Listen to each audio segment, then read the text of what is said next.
this idea started actually in 2016 because Giovanna and I were sharing the same office while I was doing my PhD, and the topic of my thesis was resilience, and I was carrying out my literature review as each PhD student is doing in the first year, and what I came through was a lot of confusion in the management field, because as we state in the first line of the paper, this is about resilience within the business and management field at the firm level. Giovanna was 1 year, let's say, farther than me, so she was already managing systematic literature review. So I asked her, what do you think about this topic? Do you want to join me in the systematic literature reviews? And starting from the 2017, this idea started to be a joint idea, a joint research paper that, as you said, was presented at the British Academy of Management conference in Newcastle in 2016.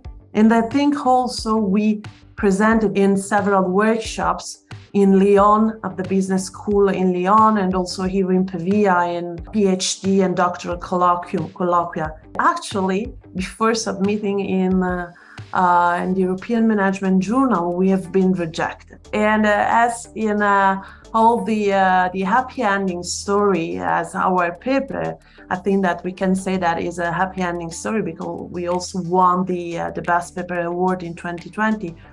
But we've been rejected. And as per each rejection, we don't want to say the journal, of course, but we were very upset because the two reviewers were agreeing, and we were actually in the very final step of the revision, but the editor said, no, I don't like this paper, more or less. So we've been rejected and we were angry, but this gave us the chance to submit to this journal. And we had an happy ending.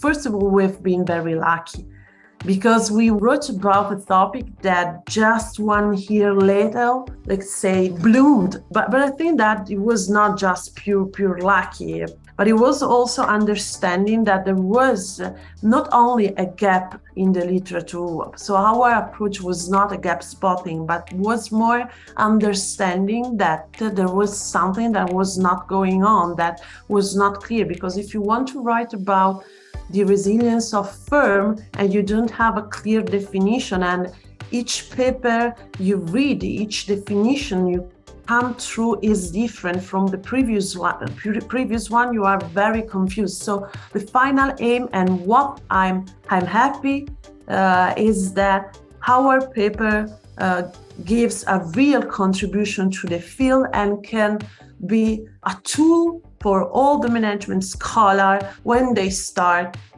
to write about resilience, to research about resilience. And it's something that I hope will stay for the decades to come. So something that will represent really a tool for management scholars. So I think that resilience, as Elisa said, it has been a buzzword since the beginning of the pandemic in 2019. It became a buzzword. But apart from being a buzzword, it's an important and relevant topic for management and for firms. We are witnessing repeated market disruptions these days, not just at the firm level, as we all know, not just at the level of the macroeconomic environment, as for the pandemic and for the health problems that we've been witnessing, but also at the level of global value chains. So resilience is a concept and is that matters still. And it's not just a concept that has a theoretical relevance, as Elisa was pointing out. So probably our paper made a small step forward in trying to conceptualize what's the meaning of resilience, but increasingly firms and their value chains, their decision makers, entrepreneurs, managers, have to face market disruptions, have to face threats to business continuity. So as scholars, we need to understand what are the strategies that firms use in order to build resilience. So we hope that further studies will develop data collection and data analysis in order to better understand what are the strategies that decision makers use to build resilience.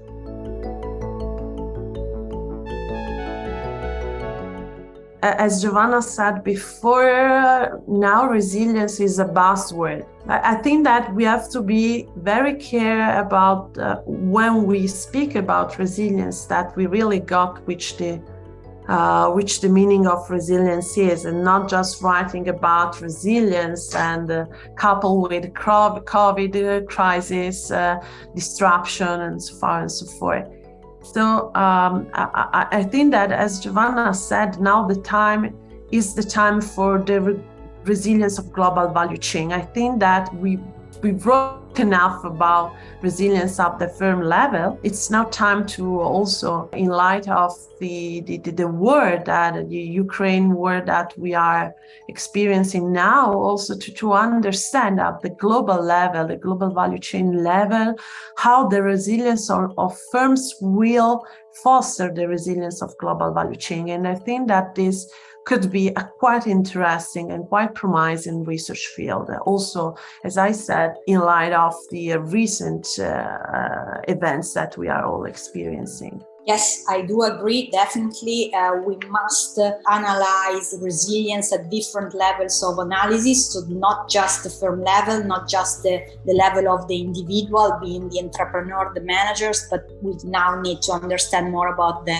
ability of international value chains, global value chains, in resisting to the shocks that, the repeated shocks that we are witnessing these days. And probably trying to see what are the interactions across the different levels of analysis. We actually have a project on this, so that's why we like this idea. So trying to understand whether and how individual, firm level, and supply chain level resilience interact with each other, and to what extent.